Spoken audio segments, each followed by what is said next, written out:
As the Modi government completes 100 days, it faces another set of challenges. And perhaps a challenging role this time has been given to Union Minister Kiren Rijiju. Mr. Rijiju, thank you very much for joining us on this broadcast. Let me straight away begin by asking you, this hasn't been the easiest 100 days for the Prime Minister and his government. To begin with, of course, the big challenge of managing the opposition. Do you believe this has been one of the hardest tasks that you have been given, to manage the opposition, particularly on the floor of the parliament? Not really. We don't have to manage opposition because opposition party is already completely dysfunctional.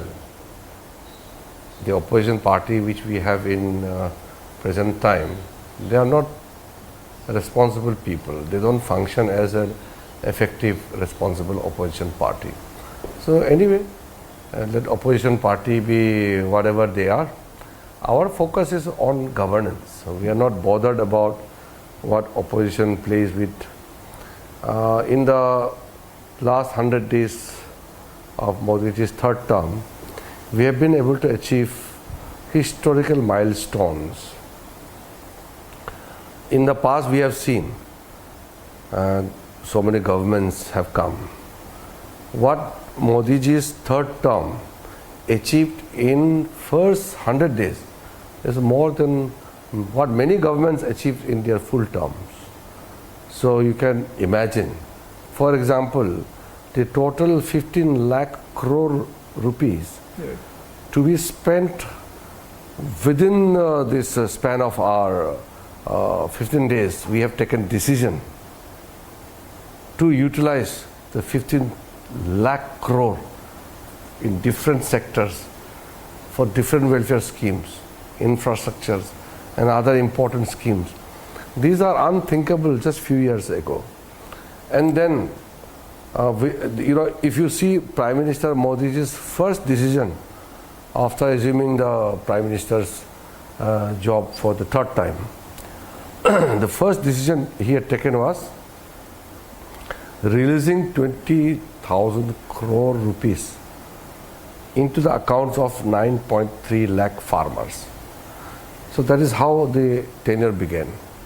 Then in the first cabinet decision was to build 3 crore additional houses for the poor people, which the Congress could not do in their entire tenure. In the one single stroke of pen, decision was taken. Now it is already implemented. And many of the infrastructure projects are under implementation. So that is why, whether it's for women, creating 11 lakh women Lakpati Didis, and the certificates are handed over, and to spend 11 lakhs, 1111 crore through capital expenditure, and then to ensure that the poorest of the poor give some kind of a special emphasis to ensure that they are given special care of. For example, the primitive vulnerable tribes, nobody had heard them. Nobody had taken care of the welfare of these people. Modi ji heard them. So this PM Janman, which is for the vulnerable tribes, this is unthinkable in the past. Then more than 1 lakh tribal students have been enrolled in the Ekalavya Model School. These are residential schools. And then build roads and infrastructure in border areas. From the youth, 2 lakh crore to be spent for creating job opportunities for the youth by giving them skill training and other important support. So I'm just giving you just nutshell of what we did. But do you believe that the opposition perhaps has gotten under your skin, primarily because, let's take out specific examples, lateral entry being one such issue, which the government has been extremely vocal about in the past? You had to withdraw that. This many would have seen after the criticism by the leader of the opposition. Do you believe that perhaps that's the reason why there is a perception growing that the government appears to be on the back foot? No, as I said, we are not driven by what opposition party says. we are driven by what national interest demands. All these steps taken by Prime Minister Modi ji during the first 100 days of our government is purely in the national interest. Prime Minister has given a commitment that what we used to do in last 10 years, we will do it in 3 times faster, 3 times more in every sphere. We are going to work for the people of this country. Coalition politics really does not change the dynamics of how the government operates? Coalition is a part of our DNA from the beginning. In the 2014. But this is Prime Minister's first. No, it's not that. 2014, we had a coalition government. Right. Of course, BJP had more numbers, but we had so many ministers, Akali Dal, Shiv Sena. But you have LJP. to understand the number game is different. So does that make you feel a little uncomfortable in this? It doesn't matter because NDA is working like an organic family. Everybody went to election with Modi ji's poster. All the NDA partners had gone to election with the declared candidature of Modi ji as the 3rd Prime Minister candidate. Where is the problem? Let me also talk about the characteristic of the Modi government. Each term has been defined with, many would say, big ticket reforms, and also the fact that you have been able to fulfill the promises that have been made. Abrogation of Article 370 being one, Ram Mandir being the other. What, in your opinion, would be the characteristic of Modi 3.0? Because everyone would then be defining the government on the basis of the promise that you've made. Would it be the UCC? Is that what we are really looking at? The 3rd term of Modi ji's government is continuation of 1st term, 2nd term. Same Prime Minister and with same attitude we are working.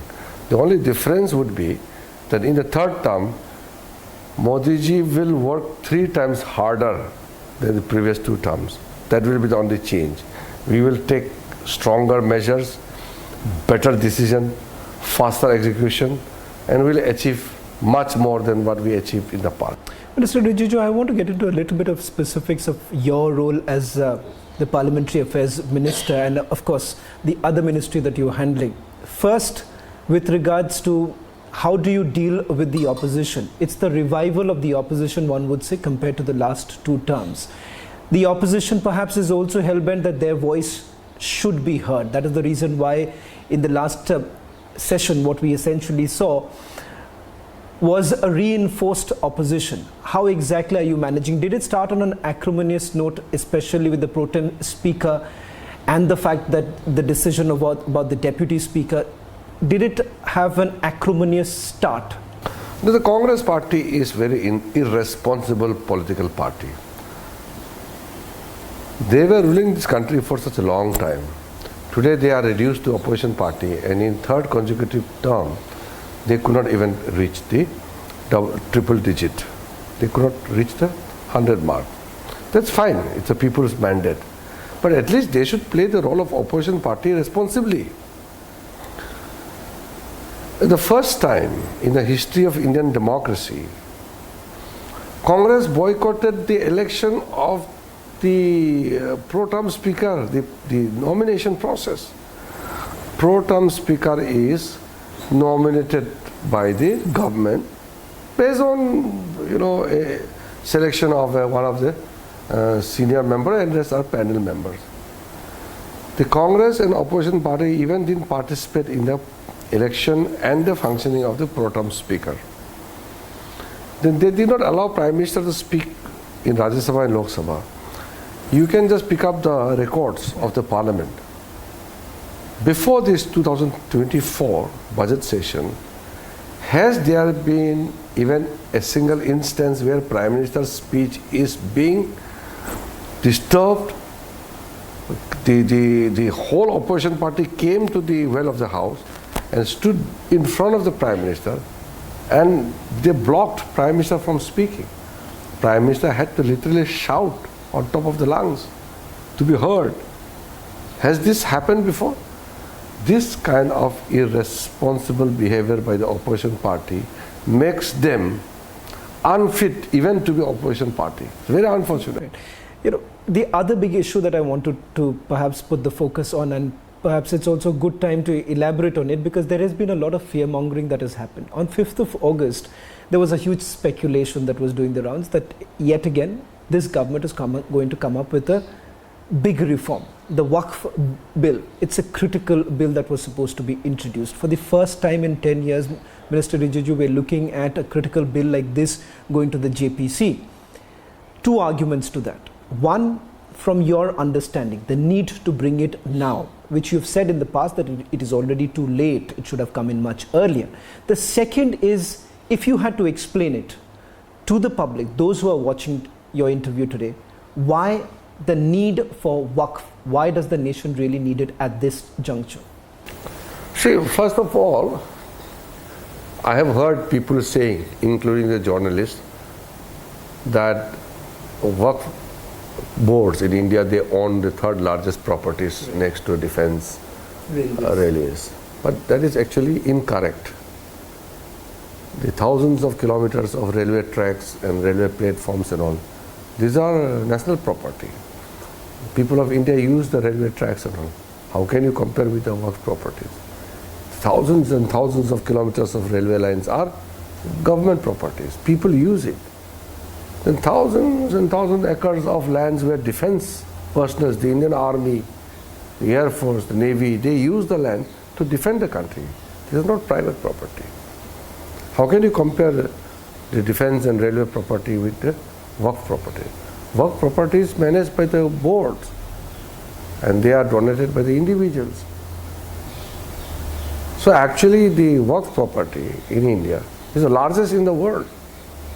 Then Sachar committee and Rahman Khan committee and these people said that the Muslims are poor, majority of the Muslims are poor. Then the Waqf board own the largest property in the world.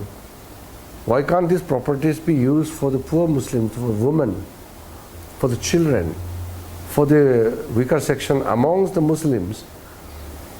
Why are they not getting benefit out of this property? Do you believe there has been a large-scale corruption? Because some of the reports that we have also gone through and the endeavor that we have made as a journalist also is to actually see the functioning of the board itself. You have also been criticized by saying that the change that you have brought in the bill is to basically take over, seize control of the board. How do you really respond? It's not actually the control of the board, that is secondary. The boards must be managed through a proper mechanism. That is one of the way to make the Waqf properties being managed in a proper scientific manner. This is what Sachar committee said, broad-based the Waqf boards, reform the tribunal, let those people who are managing the Waqf properties be accountable. The Sachar committee also said that the litigations which are actually eating up the Waqf board itself should be handled in a more efficient manner. There should be transparency in the Waqf property management. There should be proper oversight, monitoring. So many things are recommended by those committees appointed during the Congress time. Yes. We are implementing it. So if we want that Waqf board should be managed in a much more broad-based scientific manner, everybody should welcome it. Do you believe there is a deliberate attempt to fearmonger on this? Because if you see, the All India Muslim Personal Law Board made a statement 24 hours ago saying that over 6 crore letters have been sent across to the JPC where Muslims have been against the Waqf amendment bill. How would you really respond to that? That whether at all this is to target one particular community, or what is it that the ordinary Muslim actually gets from this particular amendment? No, ordinary Muslims are coming to me and telling me that please speed up the amendment of the Waqf bill, and really, they are hopeful that the government will do something. Now, there are vested interests within the country who don't want Muslims to prosper, including some of the Muslim leaders who are actually benefiting from the present situation in the Waqf boards? Very few people. The Congress MPs and the opposition MPs, they came to me and said that Waqf properties are being captured by the mafias. I'm not saying it. The opposition MPs are also saying it.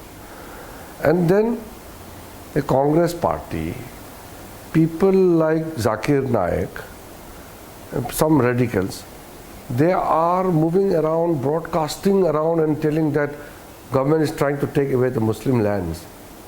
Is this country a banana republic, or this is by a rule of law? Can you take somebody's property just like that? Don't we trust the judiciary?